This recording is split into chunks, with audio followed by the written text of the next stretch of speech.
Morning students, मेरा नाम प्रीति और आज मैं आपके सामने लेकर आई हूँ डीओई की वर्कशीट नंबर 75 जो कि सामाजिक विज्ञान से संबंधित है। तो प्यारे बच्चों, आज हम करेंगे अध्याय 3 भारत में राष्ट्रवाद। आज का विषय है बच्चों ग्रामीण इलाकों में विद्रोह।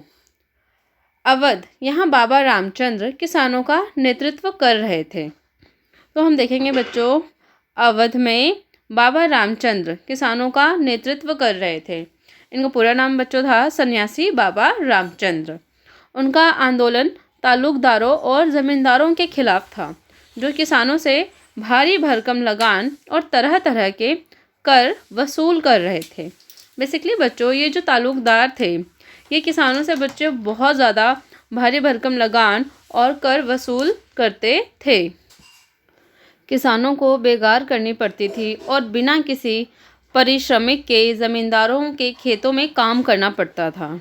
यानी कि बच्चों, किसानों को उस परिश्रम का कोई भी पैसा नहीं मिलता था। किसानों की मांग थी कि लगान को कम किया जाए, बेगार जो है उसको ख़त्म हो और जो दमनकारी ज़मींदारों की सामाजिक बहिष्कार किया जाए। अक्टूबर 1920 तक अवध किसान सभा का गठन कर लिया गया। तो बच्चों, यह सभी बच्चे डेट ज़रूर याद रखें कि 1920 में जो अवध किसान सभा का गठन किया गया। यह अवध किसान सभा जो है बच्चों सन्यासी बाबा रामचंद्र और जवाहरलाल नेहरू ने मिलकर किया था। महीने भर में इस पूरे इलाके के गांव में संगठन की 300 से ज़्यादा शाखाएं बन चुकी थी। अगले साल जब असहयोग आंदोलन शुरू हुआ तो कांग्रेस ने अवध किसान संघर्ष को इस आंदोलन में शामिल करने का प्रयास किया, लेकिन किसानों के आंदोलन में ऐसे स्वरूप विकसित हो चुके थे जिन्हें कांग्रेस का नेतृत्व खुश नहीं थे। ठीक है, तो बच्चों बेसिकली जो कांग्रेस का जो नेतृत्व है वो खुश नहीं था।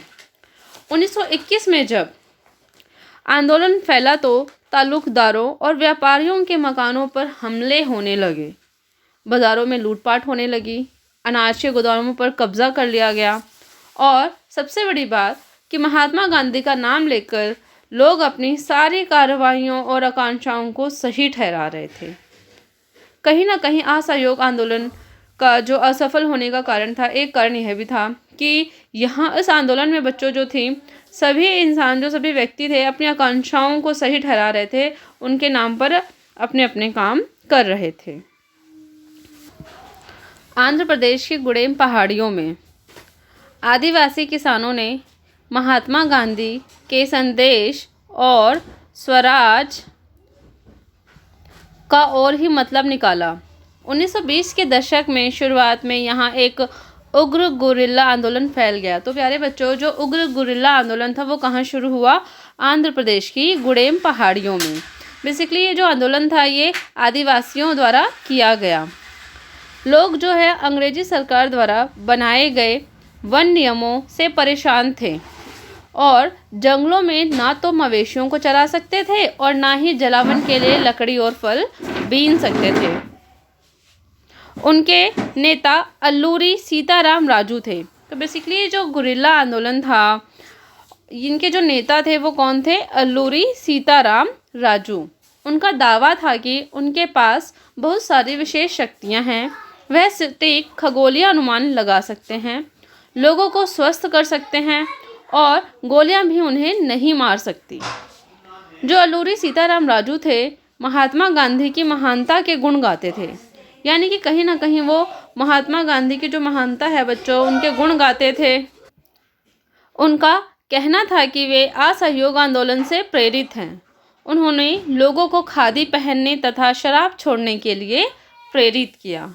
जो अल्लूरी सीताराम राजू थे बच्चों, उन्होंने लोगों को बोला कि ज़्यादा से ज़्यादा लोग आप खादी पहने और शराब को छोड़ने के लिए भी लोगों को उन्होंने प्रेरित किया।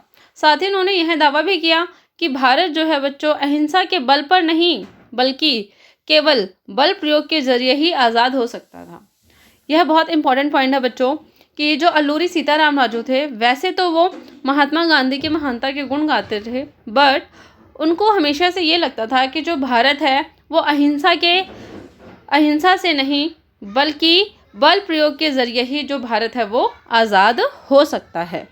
गुड़ेम विद्रोहियों ने पुलिस थानों पर हमले किए, ब्रिटिश अधिकारियों को मारने की कोशिश की और स्वराज प्राप्ति के लिए गुरिल्ला युद्ध चलाते रहे और 1924 में अल्लूरी सीताराम राजू को फांसी दे दी गई। तो बच्चों आओ अब हम प्रश्नों की ओर चले। अवध और गुड़ेम पहाड़ी के किसानों ने असहयोग आंदोलन में किस प्रकार भाग लिया? तो प्यारे बच्चों इसका हम देखेंगे आंसर। अवध में बच्चों ताल्लुकदारों और ज़मींदार अवध के किसानों में बहुत अधिक जो थे लगान और कई प्रकार के कर वसूल कर रहे थे। कई जगह ज़मींदारों के मकानों पर हमला किया गया और अनाज के 2 गोदामों पर कब्जा किया गया। अवध के किसानों के लिए स्वराज का अर्थ था कि उनका लगान जो है बच्चों समाप्त कर दिया जाए और उनसे जो बेगार है वह लेना बंद कर दिया जाए। बच्चों यहाँ पे ये बेकार की जगह बच्चों बेगार कर लेना। गुड़ेम की पहाड़ी के किसानों के लिए स्वराज का अर्थ था कि बच्चों जो वन कानून की समाप्ति कर दी जाए और वनों पर फिर से उनका अधिकार हो जाए। उन्होंने असहयोग आंदोलन में बढ़ चढ़कर भाग लिया तथा गुरिल्ला युद्ध किया। इसके बाद है बच्चों दूसरा प्रश्न, असहयोग आंदोलन में किसानों की भागीदारी शहर के लोगों की भागीदारी से किस प्रकार से अलग थी? इसका बच्चों आंसर है शहरी क्षेत्र में मध्यम वर्ग तथा ग्रामीण क्षेत्र में किसान और आदिवासियों का इसे व्यापक समर्थन मिला। इससे श्रमिक वर्ग की भागीदारी थी। असहयोग आंदोलन में शहरी लोगों का उद्देश्य स्वराज अर्थात खुद के शासन की प्राप्ति थी, जबकि किसानों के लिए स्वराज का अर्थ था, यहाँ बच्चों यह गलत है, ये हो जाएगा अर्थ था। किसानों के लिए स्वराज का अर्थ था लगान और बेकार की समाप्ति। इस तरह से बच्चों यह वर्कशीट कंप्लीट हो गई है। आशा करती हूँ आप सभी को यह वर्कशीट पसंद आई होगी। वीडियो को लाइक शेयर एंड सब्सक्राइब करना ना भूलें। धन्यवाद।